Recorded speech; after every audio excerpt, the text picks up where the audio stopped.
ଆପଣଙ୍କ ଘରେ ଆପଣଙ୍କ ଗାଁରେ ପହଞ୍ଚି ସାରିଛି।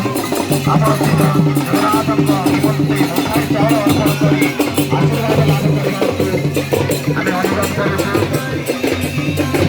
ଏବଂ ସିଧାସଳଖ ଆପଣଙ୍କର ଅର୍ପଣ କରୁଥିବା ମୁଠାଏ ଚାଉଳ ଶ୍ରୀକ୍ଷେତ୍ର ଧାମକୁ ପଠାଇ ଦିଆଯିବ।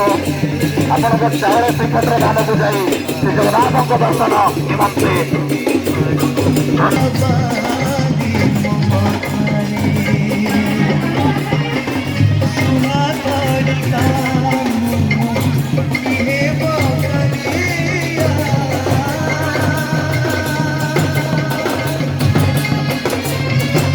तथापि कहूँ कहूँ भी प्रभु धर्मर हेब जय।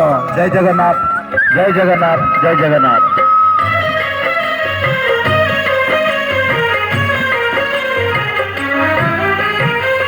राजा